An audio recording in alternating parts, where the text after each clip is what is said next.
guys, welcome back to my channel. My name is Ege and today we're going to be doing my June wrap-up. So for the month of June, I read a total of 4 books and let's just get into it. The first book I finished in the month of June was The Sunbearer's Trials, and this is by Aiden Thomas. So The Sunbearer Trials is a Mexican inspired fantasy book, and it is about this young trans boy whose name is Theo, and he's the son of a minor god. So basically in this world we have like major gods, or like big and powerful gods, and then we have the minor gods. And the big and powerful gods they have big temples. Their children are known as the children of the gods in this world are known as semidioses, which are basically just demigods. And the children of these major gods go on to be known as heroes, and they perform a lot of like heroic duties in town. And the children of minor gods just live a normal life like other humans.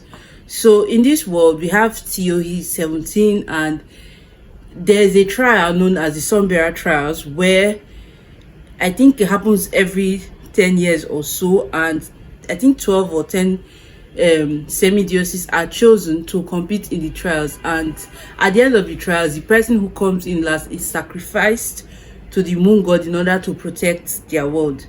So Theo now is a minor god, and minor gods are not, is a child. Theo is the child of a minor god, and the children of minor gods are not usually chosen for this trial, but fortunately but unfortunately for him, he was chosen. Him and another semideus of a minor god was chosen. So now he has to find how he's going to keep himself alive, keep his best friend and this other semideus, child of minor god, safe during the trials. Like basically his whole thing for this book is trying to stay alive during the trial, like try not to come in last during the trial, so he doesn't end up being the one getting sacrificed. So that's like the basic synopsis of this book. I really enjoyed it. I believe I gave this a 3.5 stars. It was an okay book. I really enjoyed it. It was just OG classic YA fantasy, you know.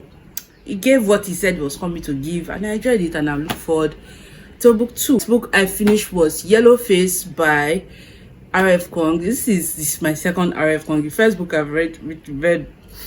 This is the second book I'm reading by this author. I think the first one I read was the first book in Poppy War series, and yeah, I fell in love with that book. So I want to get all 3 of the books in the trilogy so that I can read everything again. And this is my second book, and I really enjoyed it.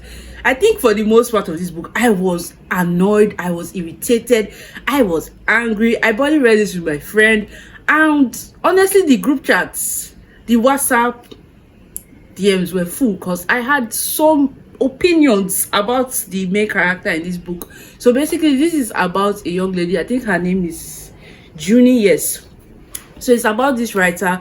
Her name is Junie, and she's basically just a white woman who writes, and she happens to steal the identity. No, she didn't steal the identity. She stole the work of her more successful Asian writer colleague. So basically there's an Asian writer her name is Athena, and she's like really successful, and yeah, she's really successful. All her books are always bestsellers and whatever, and she ends up dying suddenly one day. And so Athena then starts stealing. I said Athena. And so after this successful writer dies, and I'm emphasizing the fact that she's Asian because this plays a long way into the book, but this young lady now, Junie, steals Athena's work and starts calling it her own, basically. So the book is just about everything, the lengths Junie will go to hide this secret that she's stealing work from someone else. Like she's stealing someone's story and saying it is her own, basically.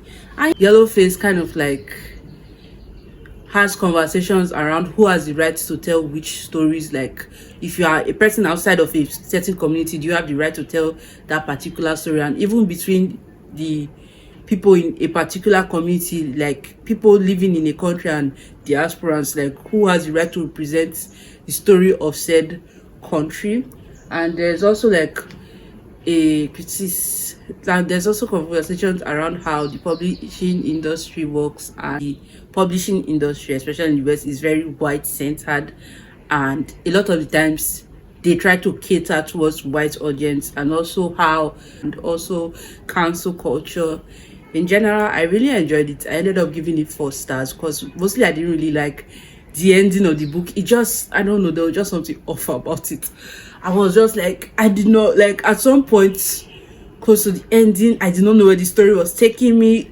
At one point it felt like magical realism. At some point it turned into this big thriller, and I did not know where Miss Kwan was taking me. So I was just kind of taken out of the story a bit. So when the ending happened, I was just like, meh. But I still enjoyed the book overall. The book I finished was Here Comes the Sun by Nicole Dennis Benn, and I read this and after reading this I also finished Part C by Nicole Dennis Benn.